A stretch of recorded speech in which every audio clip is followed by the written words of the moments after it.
Right, 25 February 2021, and today I want to quickly, very, very quickly, talk about Susan Mutami's CV, and I want to reveal a close relationship with some people according to my sources. So I want to give you this information in less than 10 minutes because I've been promising for a very, very long time to talk about this, and I want not to be someone who promises and never delivers. So a few weeks ago, Susan Mutami came onto the spotlight in Zimbabwe, and many, many people are wondering, who is this Susan Mutami? Where did she come from? And why did she suddenly know so many people? It's shocking the number of people that she knows, from figures in the opposition, figures in the military, and even people like Chamisa. She knows those people. Very, very strange. So what I did is I did some digging. I asked some people in Australia to give me information on Susan Mutami, and I was lucky to get her CV and also her police check. So if you're looking for a job, normally you give your fingerprints and they do a background check. So I managed to look at the background check of Susan Mutami. But before I go there, I want to give you some information about her relationships. Who is her best friend? How did she become so close to many, many figures in Zimbabwe, many military figures, many government figures, even people in the opposition? So according to my sources, Susan Mutami is a very close friend of Bona Mugabe. And I mentioned this the last time I talked. She is very, very close, according to my sources, to Bona Mugabe. They talked almost on a daily basis. When my source was very close to Susan, they used to talk on an almost daily basis. Susan used to also talk to many high-ranking military figures on almost a daily basis. What this guy said to me is like, they would call her, and sometimes she'll say, "I'm busy, call me after 10 minutes." It was that close. They were not talking like once in a while. They were very, very close. They talked together with very, very people you don't expect in the military and also in the government of Zimbabwe. And if you remember, Bona went to school in Singapore, and there's just a number of possibilities of what could have happened, how the two could have met, and what it means that Susan now knew so many people in the military and in the government of Zimbabwe. She is not the kind of person that you can take for granted. She is a very, very connected person, especially for her age, which is almost 30 or somewhere there, between 30 and 32. She was born in 1988. So you can see she's a very, very young person. And yet she is shaking the government of Zimbabwe. Also, according to my sources, Susan Mutami used to talk with Xavier Kasukuwere a lot. So these two, if you connect Xavier Kasukuwere, Bona Mugabe, you can start moving and see where else you could have gone and who else you could be connected to. And given the current events that are happening, what else could be happening behind the scenes? So this is the background that I wanted to give you. And I want to quickly rush through her CV. I want this video to be over in less than 10 minutes. So let me give you a CV. And this CV reveals a lot about Susan.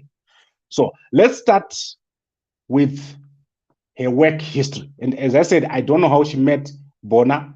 I don't know how she met Kasukuwere. It's difficult for me to understand how she ended up knowing these two. But maybe with the languages that she speaks can tell you one or two things. According to her CV, Susan speaks Portuguese, Afrikaans, Shona, and English. Afrikaans is not a very common language in Zimbabwe. It's very common in South Africa. Portuguese is not very common in Zimbabwe, and in South Africa, it's very common in Mozambique. So if you look at those languages, it tells you that she has gone to certain places where she could have learned those languages. So she has spent time in South Africa, she has spent time in Mozambique or in Portugal. Those are the possibilities. Now let's go to her CV. So according to my source, Susan came to Australia with no qualifications. And at that time, there were Zimbabweans who were issuing bogus or dubious qualifications at the time. And that allowed her to go into a nursing home. And she started to work there. Then after some time, she started to study because she was already now in the field. She started to study. If you go to gambako.com, at the top, you're going to see this story with all the qualifications. She had 1, 2, 3, 4, 5, 6, 7, 8 qualifications, which is the Victoria Certificate of Education. She went to a school called Statwell Secondary College in 2008. Then she has a Certificate 3 in Aged Care at the Job Training Institute in 2009. She had a Certificate in First Aid at the Victoria University. Then she had a Certificate 3 in Business Administration from the Susan Johnson Training Organization. That is in December 2013. So this is the last certificate she had. I'm sure the CV is not ordered properly. She also had a certificate to perform CPR, to administer and monitor medications, and she had a certificate to provide the responsible service of alcohol. So these are the certificates that she's got up to 2013. And then she had short courses, which is manual handling, fire training, oral and dental care, and computerized documentation. Then in terms of work, she worked as a carer at Eleanor Aged Care Facility from November 2009. She worked at Eventide Home Statwell, which is in 2009. And I think if you go to one of her qualifications, it says Stawell Secondary College.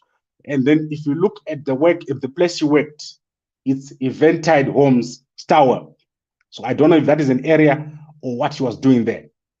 She also worked as a caregiver at Glendale Aged Care in June 2011 to October 2013.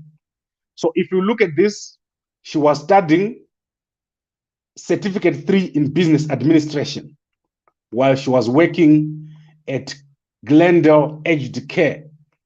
So she was studying at the same time she was going to school. And she was working as a carer. So she would go and be a carer at the same time go to school. What is the point I'm trying to make here? Most of the credentials that Susan is presenting are fake. She's not who she's claiming to be. Not that she's starting this now. This is how she's been doing this all along. She's been going around telling people that I'm this kind of person when she's not. In fact, my source told me that Susan paid a journalist or journalists at the Herald and I think at the Newsday, or if I'm not mistaken, to write stories where she appear as if she is a big shot, a businesswoman, someone with a lot of money, when she did not have it. And once these journalists were paid, they wrote these stories, but they knew that this information was fake, or they were misled into believing that this story or these stories were real. Susan, according to what my source said, used to run around a lot with older men, and her mom got fed up of it, and she ended up leaving the state where her mother lives to go to another state. And this is where she started to meet all these military and ZANU-PF figures. She used these fake stories that she planted in the newspaper so that when you get closer to her, she'll probably send you a link and say, I'm this kind of person. and you fall for it. But you don't realize that that story that is in the Herald is actually a fake story. So she's got a way of infiltrating. She knows how to infiltrate at the highest level, and she does not go low. She goes very, very high. She has infiltrated some of the highest people in Zimbabwe. For example, SB Moyo, and also, as I said, people like Bona Mugabe, people like Bona Mugabe would be very easy to infiltrate because they are young, and she's also a young woman. No one would ever suspect that another young woman is trying to use you or to abuse you. She got very, very close to these people. And you can imagine other people like Kasukuwere. Once you get close to Bona Mugabe, you get invited to Bona's house, you find Kasukuwere there. It's becoming a cascade. And before you know it, you know some other people in ZANU-PF, you know Chamisa, and she's everywhere because of a strategic approach which she used by, first of all, putting herself in the paper as someone who she's not, and then climbing. And as you climb higher and higher, you start to get access to resources. Right, let me close this up with the criminal record. So Susan, as you can see, she stopped working in 2013. She has not worked after that, according to this CV. The reason is that on 1 May 2014, Susan was reported to the police for 2 violations. So the first violation is what is called violation of a VIO order. That is a violence intervention order. That is if, like a protection order in Zimbabwe, someone had taken a protection order against her. And then she went to this house, Moira Court, which is in Taylor's Hill, and did something there, and police were called. 2 charges were pressed against her, one for that violation, and the second one, it was for unlawful assault, which means she went there and she beat up somebody. This obviously, when you're looking for a job, this comes up. That's why she probably is finding it difficult to stay in Australia, to get a job in Australia, because once you have this kind of record, no one wants you to work for them, and most companies will not employ you. And I'm sure that's why Susan is now staying in Zimbabwe most of the time, going up and down. It's by necessity, not by choice. Let me go to my conclusion. And I want to say, I think Susan has managed to get into G40, very, very close to those guys, but she has also managed to infiltrate the guys in the current government.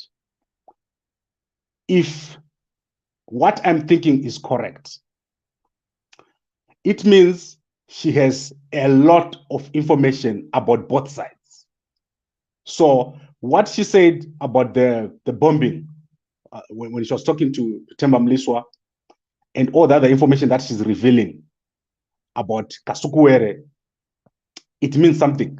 There must have been a fallout between herself and the side of G40, which is why she's trying now to reveal that information. She's linking Themba Mliswa, obviously, to the G40 guys. It could also be a trick to get closer, to gain trust from the current government. So we have a very serious situation in terms of who Susan Mutami is. No one knows who is her friends. No one knows who is her enemies. Very, very mysterious young lady. And as we speak, no one knows where she is. We're all speculating. We don't know where she is and why she is there. And we don't know how she's making a living. You can't be in Zimbabwe. I asked this question. How can you be in Zimbabwe and you say about a company in Australia? Who is running that company? So here is part of your answer. Susan Mutami is not who she is claiming to be. She is lying, and she is someone else. And I hope that this information that I've given you is going to clarify a bit about her history. A young lady born in 1988, causing so much chaos. In fact, let me look at the exact date. 28 November 1988. That is the date when she was born in Kwekwe. Mutami Susan Vivian. That is her full name, according to the Australians. So that's all I had for today. I don't want to keep talking. I hope that we'll be able to get more information about Susan. And as I said today, the most interesting bit is that she was very close with Bona Mugabe. They used to talk on an almost daily basis, according to my sources. I'm getting more information, but I have to vet what I get so that we only produce what is important and what is necessary. And obviously, she says she's pregnant with Themba Mliso's twins. It won't be long. If she was pregnant in December, that means in just 7 months' time, we'll be seeing those babies, and then we'll know if it's true or not. Because this guy said she had this scam where she was saying to guys that I'm pregnant when she was not. And then she would demand large sums of money.